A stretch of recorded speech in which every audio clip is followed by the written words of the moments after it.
So I want to start with a land acknowledgement. And actually, I believe all of us that are presenting today are based in these lands. So correct me if I'm wrong if you're working from home, but I know at least our facilities that we work in are the following that we're presenting on behalf of the traditional, ancestral, and unceded territory of the Coast Salish peoples, so Musqueam, Squamish, and Tsleil-Waututh. And we're very thankful to live and work on these grounds. I live on these grounds as well. Next slide, please, Graham. So we don't have any conflicts to declare apart from Tanya listed here. And for our learning objectives, we've sort of divided them among the speakers. So I'll define the role of clinical scientists in the healthcare delivery service in BC. And then Graham will talk about advancements with newborn screening in BC, and Tanya will describe advances in clinical genomics diagnostics in BC and related policy development. And then Tracy will lead us into describing new genetic testing initiatives specifically for cancer care in BC.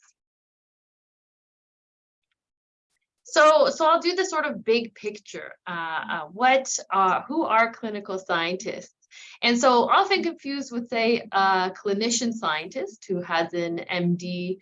Traditionally, that's the thought. A clinician scientist has an MD and performs research. And then you have PhD level scientists who are academic scientists and perform research. And then you have us, and we're this sort of smaller group, but growing in between of clinical scientists. So we are credentialed and privileged, fulfilling similar roles as physicians within our healthcare delivery services, and have a similar practice of scope in the healthcare delivery system. So we are affiliated with UBC, but actually our primary appointments are through various health authorities. And so if you look at example, all of our labs are accredited. What a sort of definition might look like. We're a clinical laboratory consultant. You can see it's there as an expert laboratory physician or a clinical doctoral scientist, which is where we fall in, that provides diagnostic advice or services. And so we have doctoral degrees specific to the laboratory discipline. So we may have had a doctoral degree in genetics, in biochemistry, immunology, microbiology. But then we undergo fellowship training and become certified or eligible for certification and in good standing with one of these colleges. So those fellowships end in a board exam and we become certified. And this may not be an exhaustive list of colleges, but some of the major ones in the province. And what is actually this BC Association of Clinical Scientists that was mentioned? I'm current president, and many of us are on the board here. It's a not-for-profit organization under the BC Societies Act that really serves as the representation for clinical scientists. Next, please. So when we think about who practices in lab medicine, there are certain subspecialties or disciplines where clinical scientists do provide that healthcare delivery service. And those are biochemistry, lab genetics, microbiology, and immunology. And so again, those sort of pathways into practice, which I alluded to in the last slide, is you can have an MD with certain types of training, or as we're representing our group today in this and this particular training stream is a PhD plus a 2 to 3 year clinical fellowships. And we've been talking to Dr. Gao and others and are very happy there's this strategic planning now being happening in the department, because one of the gaps here is actually, but also an opportunity, and now that we're discussing it with the department, is having more accredited training programs within BC. So there is only one within genetics with no sustainable funding, and a lot of these other disciplines, or all of the other disciplines, actually don't have local training programs to be able to certify these fellows, so that we have more practicing clinical scientists graduating or finishing their training in BC and available to work. Next slide, please. So thank you, Dr. Gao. I think at the beginning, you said you just want to highlight the sort of unknown, perhaps for many people, on, again, what a clinical scientist does and what they really, on a day-to-day basis, what the type of work that is performed. And so here's a sort of a list of things that's really hard to read out, but for reference, going through a couple of the things in what our roles are in advancing clinical care. So again, we're independent practitioners who deliver diagnostic and consultation services and credentialed and privileged as medical staff in most settings. And so we do perform clinical consultations one-on-one with physicians, other healthcare professionals to recommend diagnostic testing or consult on interpretation of reports.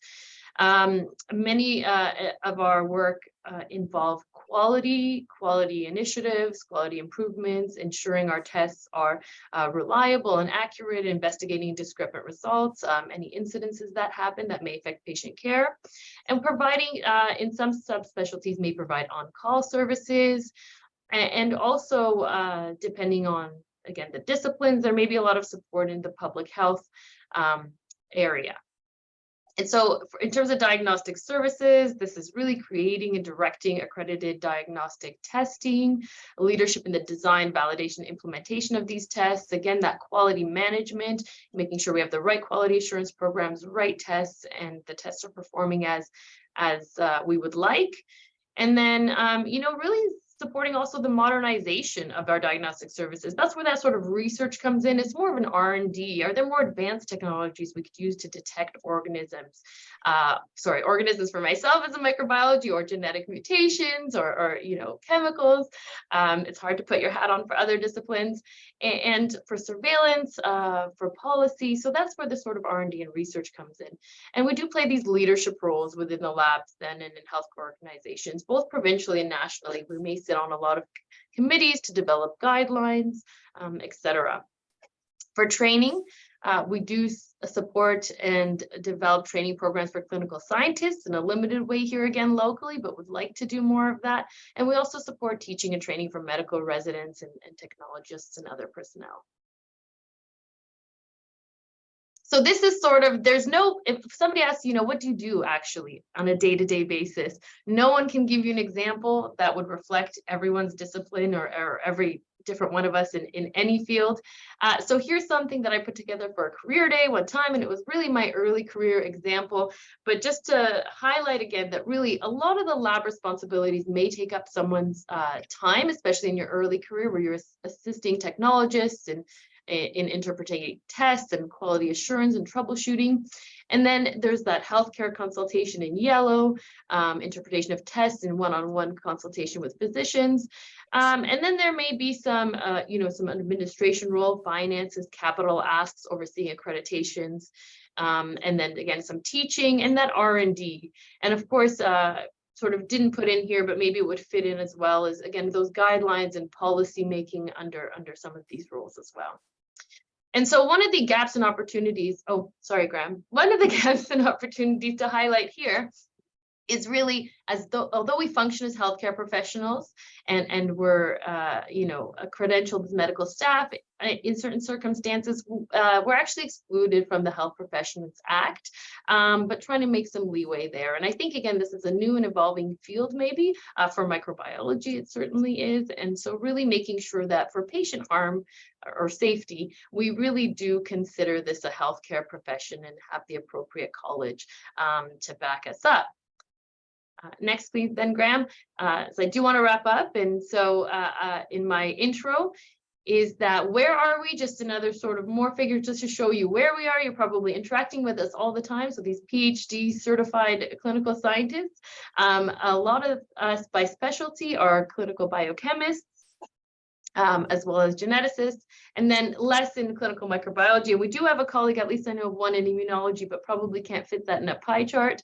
By facility, in blue, many of us practice in hospitals, but some also in private as well as public health, I think that's, or public communities. Myself, I sort of fall to that public health realm. And by health authority, broken up a little bit that way. I think the blue is actually supposed to be sort of PHSA, so children's as well as places like BCCDC, and then lots of places of Fraser Health and cancer and others, as you can see here. So really distributed widely by the sort of geographical areas. And in some instances by discipline, actually many of the sort of medical clinical staff are these PhD doctoral clinical scientists. So hopefully that's a really great introduction to who we are, where we are, what our scope of work is. We can't cover all of the different disciplines in this 1 hour talk. So we decided to give you a sort of flavor of the type of work that's done by clinical scientists in this province. We're going to focus on lab geneticists and some of the clinical scientists that work there, which is Graham, Tanya, and Tracy, sort of showcasing some of their work, and won't focus on the other disciplines today. So I'll hand it over to Graham now. Great, thanks, Agatha. So I'll give you a view of what a biochemical geneticist as a clinical scientist is doing in our system, and I'll talk about the newborn screening program. So I just start out with this photo of Dr. Rakic, Dr. Valence, and I. So we are the 3 laboratory biochemical geneticists in BC. And so we look after both newborn screening and biochemical genetics labs. And I think the important thing to see here is, we're all standing shoulder to shoulder, and we act as a team and function as a team. Although Boyana and I are PhD clinical scientists, and Hilary is an MD medical biochemist, all of us with biochemical genetics certification, and we certainly operate with interchangeable roles within that team. So I'll go through a bit of newborn screening and some recent advances there. I think some key points to remember with newborn screening is that this is not just a test. This is a sort of end-to-end system of care for all babies in BC, starting with all births, so about 45,000 births a year, through parent education about the program, coordinating specimen collection, packaging, transporting these samples, receiving them in the lab, testing analysis, and then referring of babies with abnormal screens to the appropriate specialists for care and implementation of therapy, and then obviously ongoing quality improvement and evaluation of the program. So again, more than just a lab test, and as a clinical scientist, we're involved in every aspect of this flow from birth to quality assessment. So to give you some examples, heavily involved in strategic planning for the newborn screening program. So that would be the evaluation of new candidate conditions to potentially bring into the program, systematic review of the science behind screening, taking forward to an advisory committee who then reviews and approves the condition, and even to the point of business plan generation. So, I was one of the co-leads on developing a business plan to include severe combined immune deficiency and SMA screening in BC. So that's a business plan to the Ministry of Health. And then when those business plans are approved, then we're involved in the design and implementation of those screening programs. So, the real hard science lab part of method development, evaluation, and validation, but then looking at designing screening algorithms. How do we identify which infants are at risk and which aren't? Designing the flow of the lab and the software to guide the massive amount of data that is flowing through here, and then the follow-up process. How do we contact providers? Which stakeholders do we need to engage with? What does that pathway to care look like for positive screen infants?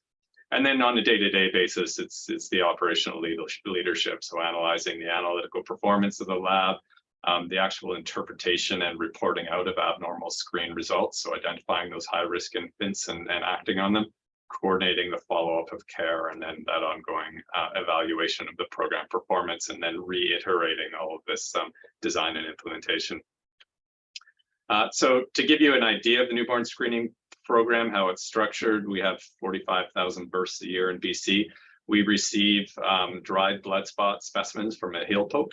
Those specimens are shipped to our laboratory from all over the province. It's about 250 specimens received in the lab per day. And the timing of this is critical because some of these disorders can present early. So samples are collected between 24 and 48 hours after birth. We try to get them transported to us, again, in about 24 to 72 hours, depending where they are in the province. We try to turn around the lab testing in 24 to perhaps 48 hours if there's repeat testing required, with a goal of getting a report out on all infants within 7 days of age. And as part of that evaluation, we're looking at about 77% of newborn screens reported within that time frame currently. So we have some work to do. In order to come up with that outcome from the screen, we actually perform 62 individual analytical assays on 4 different platforms in the lab. So HPLC, immunoassays, a lot of metabolites on mass spectrometry, and then quantitative PCR for SCID and SMA. So that's 62 individual test results on each baby, and then those results go into screening algorithms that result in an outcome for 27 different conditions on the screening test. And you can see which platforms contribute to the outcomes for those disorders. And I'm going to focus on SMA, spinal muscular atrophy, and severe combined immune deficiency screening, which are the most recent conditions added in BC. When we think of newborn screening and the conditions to add to the program, we have to consider the condition itself, we have to consider the screening test, and we have to consider the intervention that's available. So essentially the Wilson and Younger criteria that you're probably used to hearing about.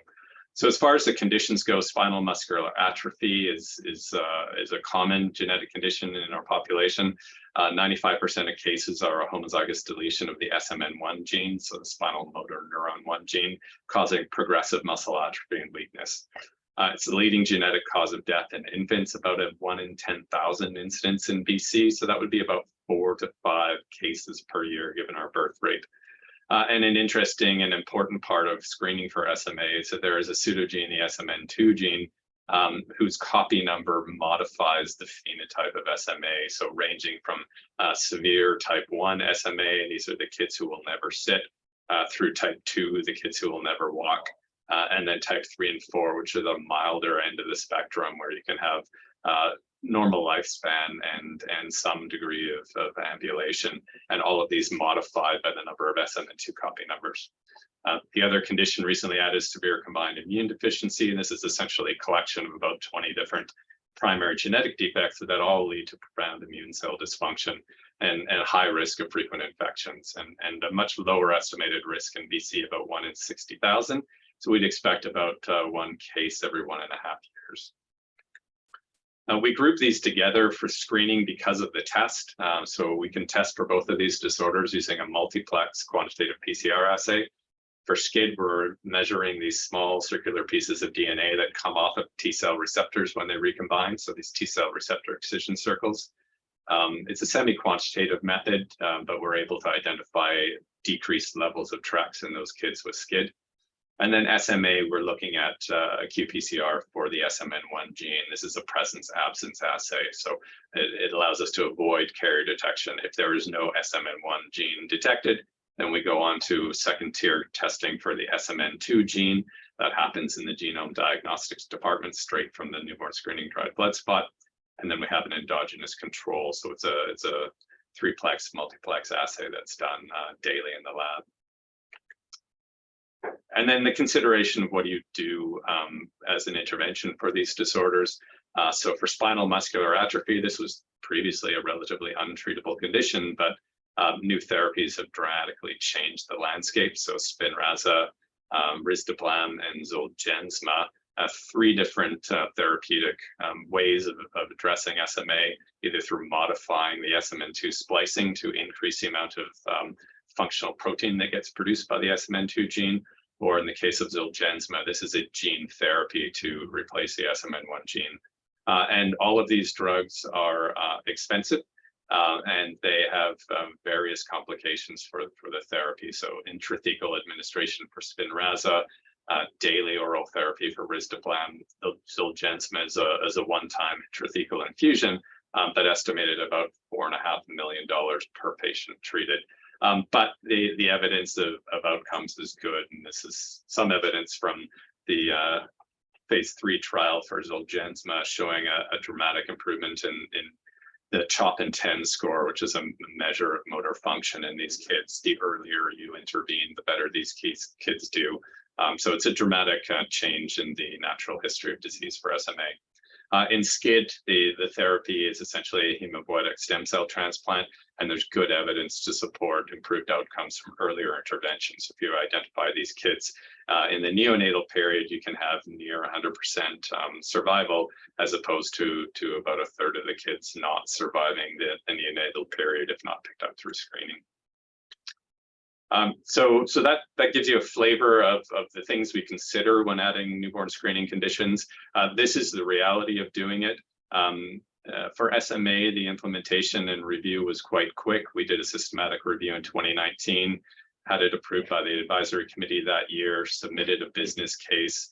It was approved in April of this year, and we went live in October. However, if you look at SCID screening, that systematic review happened in 2013, the initial approval in 2014, and then multiple business case submissions over multiple years, attempting to get this approved. And finally, our ability to multiplex SCID and SMA changed the economics of the argument and allowed us to bring both of them forward together. So the process, once approved, can be quite quick implementation. In this case, it was 6 months from approval to live screening, and that involved all the purchasing, validation, workflow, software changes, follow-up algorithms, etc. And actually, in December of this year, we had our first 2 cases of SMA detected, and those kids are being treated, and we've had no cases of SCID detected so far. So hopefully that gives you an idea of the kind of work we do both in the lab and in the system around the lab. And I'll pass on to Tanya. Thanks, Graham. So I'm happy to have the opportunity to tell you a bit about the genome-wide sequencing BC project that we're leading here at BC Children's and BC Women's Hospitals. This project includes clinic and laboratory services activities, as well as activities to advance rare disease care through research. And within the project is a clinical pilot that's led by me for the Division of Genome Diagnostics, and then Dr. Lindley Armstrong for the Provincial Medical Genetics Program. And next slide, Graham. Excuse me. And so when we first conceived of this project, the vision was to pilot an end-to-end diagnostic genomic clinical service with the ultimate goal of not only improving patient outcomes, but also informing the system infrastructure and policy that's necessary to fully implement genome sequencing as standard of care for BC's rare disease patients. And I don't think I need to tell this group about the benefits of patriating genomic testing for BC, but these do include an increased diagnostic yield when genomic sequencing interpretation is integrated into the system to allow for the close collaboration of ordering clinicians and laboratory geneticists in providing results to patients. And then we also aim to decrease the patient and family stress that's occurring currently, and aim to do this by decreasing the reporting of findings with uncertain utility and with an eye to system sustainability. And by keeping the data within Canada, we're also decreasing the privacy risks for patients, as well as allowing the opportunity to share this data with BC's researchers with expected direct benefits back to the patients as a result of this. Next slide. And so, thanks, Graham. And so Anna Lehman and I initially led a collaboration of multiple individuals with the aim to write a grant for this funding that would be a part of Genome Canada's call for clinical genome-wide sequencing implementation projects. And Graham, if you don't mind advancing some of the, there must be some, thank you. And so you can see from the slide, there's additional projects across all of Canada, and ours is unique in that the patients participating in the clinical pilot are not required to consent to research. So the research aims are completely separate from the pilot, but we wanted to keep that clean and keep it clear that this was clinical testing. And then additionally, there's a policy toolkit, again, if you could advance, Graham, that was first headed by Bartha Knoppers and now Aman Zawadi. And this toolkit provides a framework for informed consent and genomic data sharing. And then the health data ecosystem work that's going on right now in an exploration phase is really about connecting the gaps to leverage genome-wide sequencing across clinical sites to improve patient care and drive research. Next slide. So this is really a high-level overview of the clinical pilot workflow that's largely focused on the laboratory processes, which are all led by clinical scientists. And that you'll notice that for the purposes of this pilot, we've partnered with the Hospital for Sick Children's Division of Genome Diagnostics, whose clinical scientists have also led a similar project in partnership with CHIO to patriate this testing to Ontario.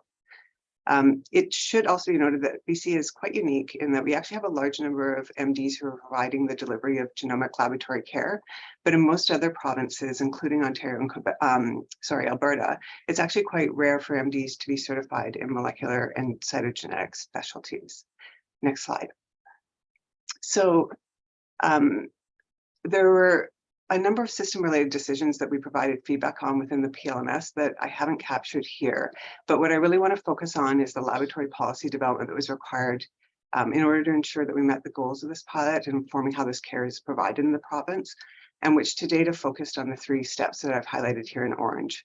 And we're now working on policy around data storage and data access by researchers, including the physicians who care for these patients.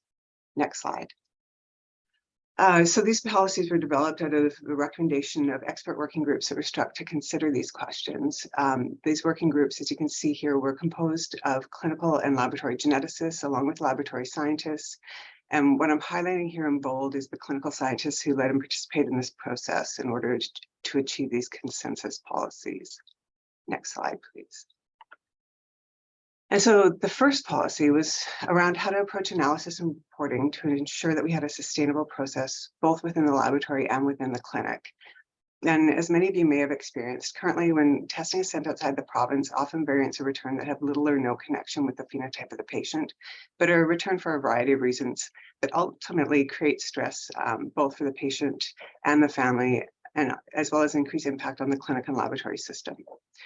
And so the working group led by myself and my clinical scientist colleague, Dr. Emma Strong, aligned on ensuring that the review of variants was prioritized based on the patient's phenotype and based on clinically valid gene-disease associations.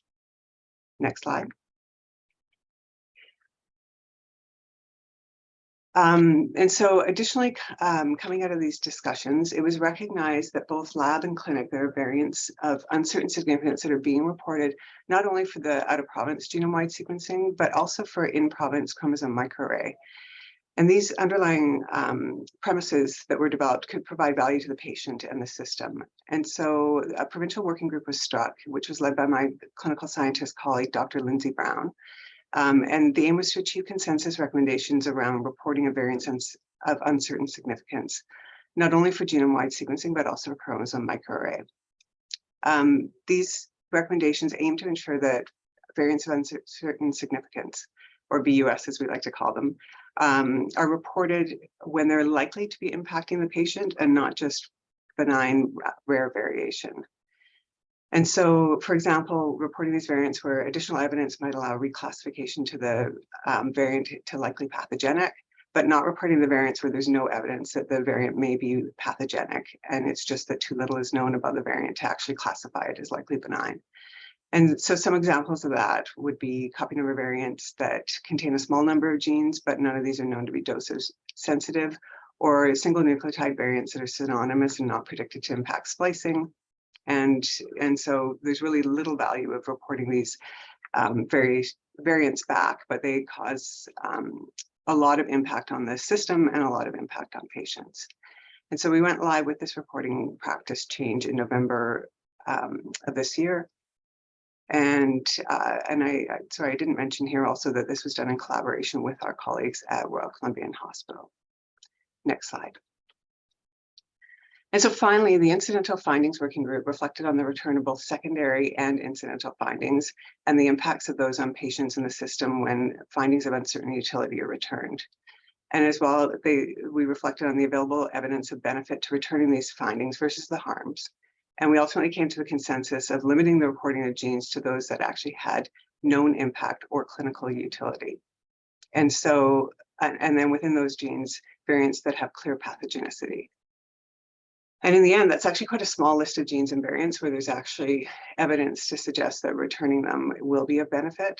And as well, this committee came to consensus on following the recommendations of the CCMG regarding the protection of vulnerable populations, such as children.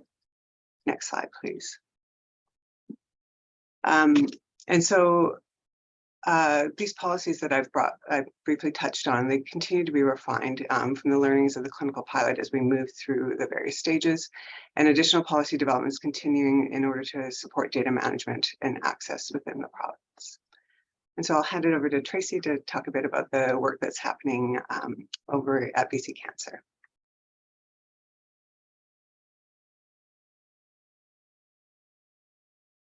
Tracy, you're muted. Thank you for the opportunity to present our work here. I'm going to credit Graham for this display. I liked it so much from his that I've copied it to just give you a background of what our lab does. So we receive over 25,000 specimens per year, and we are an integrated molecular and cytogenetics lab issuing approximately 15,000 molecular reports, and those are actual test results, with some of those patient samples actually having multiple tests associated with them, and 2,300 cytogenetics reports using a number of different platforms. We are fortunate to have a great team of staff working hard on cancer care. This includes 3 clinical scientists. There are 3 of us that are certified in molecular genetics and 1 in cytogenetics. We have 2 molecular pathologists who work with us, one of which is our clinical director, Dr. Stephen Yip. And we work closely with our lymphoma pathologists that are involved in signing out our clonality assays in our lab. We have 1 very skilled research and development scientist who helps us bring all of our new tests into practice. A lot of what we do in the lab is not commercial kits that we purchase. A lot of them are homegrown within our lab, and oftentimes they're ones that are unique in the diagnostic world as well. We have 4 MLT4s and 5s. 25 genetic specialized technologists, 4 MLT1s and 6 MLAs that help deliver the cancer care in the province. Next slide. So what I'm going to do is just use 3 examples of new diagnostic tests that came into practice in 2022 and highlight how the lab is collaborating with many researchers within our community to really be a translational care facility where we're taking research projects and actually implementing them into routine standard care that's funded for all patients within BC. So the first one I'm going to highlight is a project where we collaborated with Dr. Sanford from Leukemia BMT, in which he had a research project looking at molecular monitoring of patients who were diagnosed with AML with particular genetic rearrangements or mutations that we could follow and look at how they were responding to treatment. These patients are followed monthly for 2 years after the consolidation or 1 year after a stem cell transplant. And it was estimated that this would add about 400 tests per year to our already growing test menu. So within the role of a clinical scientist, many of those roles were outlined by Agatha at the beginning, but in particular in this project, we were involved in setting up the testing algorithm, working with Dr. Sanford and his clinical colleagues to figure out what would be best for the patient, both in terms of their appointments and for their actual blood work. We were actively involved in looking and designing the assay and in the validation and working quite closely each week or month, depending on the project, with Dr. Sanford to inform him on that validation. The actual test development and all the blood, sweat, and tears is definitely falls to our R&D scientists and our MLT3s who do this. The MLT3s, in fact, are doing it on top of their daily work. But it does highlight the collaboration that we at CGL had with Leukemia BMT, as well as those folks within the BC Cancer. And in the end, it moved this research project from Dr. Sanford into clinical practice with ongoing funding supported by systemic therapy through BC Cancer. Next slide. The second test that I'd like to highlight is one that was brought on through the research project of Drs. Kim Chi and Alex Wyatt on the ctDNA testing for patients with metastatic prostate cancer, looking for mutations and copy number variants in BRCA1, BRCA2, and ATM. And this is really centered around the approval of PARP inhibitors in metastatic prostate cancer in treatment of patients with either somatic or germline changes in these genes. So this project highlights the collaboration that exists between CGL and the GSC, who does all of our next-gen sequencing for oncopanels and myeloid panels, as well as our germline and the ctDNA test. And it is, instead of offering it as a research test, we were looking to move it into clinical practice. And this is also springboarded actually into a collaboration that we've set up with Alberta Health to help them validate a very similar ctDNA panel for genes within prostate cancer for their patient population. So not only are we using this as a benefit to our own patients here in BC, we're actively collaborating with people across Canada to offer a very similar test to their patient population.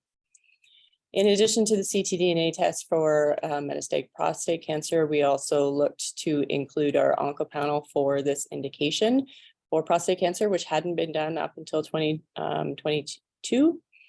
And with that, we were seeking additional funding to help validate copy number variant analysis, which isn't currently available on our oncopanel, but obviously plays a huge role in qualifying someone for a PARP inhibitor when they could have copy number variants in BRCA1, 2, or ATM that would qualify them. So it is a bit of a gap that we are looking and actively validating at this stage. All of these tests for this indication are looking to add about 500 tests per year. And in the CCMGs, we're involved in writing the business case proposal for this test development, as well as the funding for the validation, which was submitted and outlined how this could be a sustained funding within the province. And it really, again, highlights the collaboration between the clinicians, the pathologists, and the CCMGs to develop a sustainable testing algorithm for the province. And this is currently funded also through the systemic therapy program at BC Cancer. Next slide. And the last one that we looked to have implemented was definitely a call that came to us through our clinical oncology colleagues, talking about the adverse reactions that patients can have as a result of their chemotherapy. And we're actually branching more into this pharmacogenetic testing prior to patients receiving treatment so that we can prevent these adverse reactions, which are a leading cause of hospitalization and can actually impact patient care and their ability to continue on their therapy. So CGL developed testing for DPYD testing for our gene in patients prior to receiving 5-FU or capecitabine to see if we could predict those that would have an adverse reaction, as well as determining whether DPYD played a role in patients who have already had an adverse reaction to 5-FU or capecitabine. The turnaround time for this test is 7 days. Obviously, if someone needs to start treatment, we want to make sure that we can have this test available before they receive the chemotherapy. So it does need to have a fast turnaround time. And because of the number of patients that would qualify who receive 5-FU treatment or capecitabine, it is estimated to add about 2,000 tests per year, so a large volume. And again, the clinical scientists were involved in the test design, the testing algorithm, and we worked collaboratively with the clinicians to help disseminate the information of the testing, as well as worked with them in developing the report content, something that was informative to them and easy for them to understand and communicate to their patients as well. Again, the test development falls to our R&D scientists and our MLT3s who work tirelessly to bring this online for our group. And the ongoing funding and the funding proposal was, and it continues to be supported by systemic therapy. Next slide. So all of this wouldn't have been possible without strong collaborations between the different groups, whether that be with our clinicians within BC Cancer, our technologists within Lower Mainland Labs, as well as the support through the Genome Sequence Center for our panels. And that's it.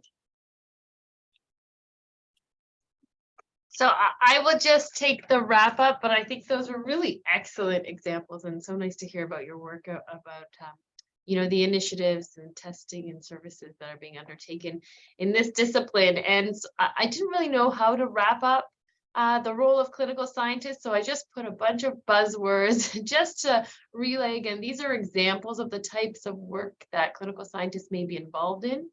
Again, we work side by side with others, and I see that along the question in the chat too, around MDs, other clinicians, technical folks, R&D scientists. So, again, our work is really, one part of a larger group, and working in all these different areas, thinking about point of care, emerging pathogen responses for us in microbiology, newborn screening, which was mentioned, thinking about technologies like genomics and others that are coming into light, and considering things like health equity. So these are all the sort of themes we work in, and many, many more. It's a really, I think these are really important roles. They're interesting roles, they're challenging roles, and these are great examples. So I don't know if I bring it back to you, Dr. Gal, but we are certainly interested in taking any questions at this point.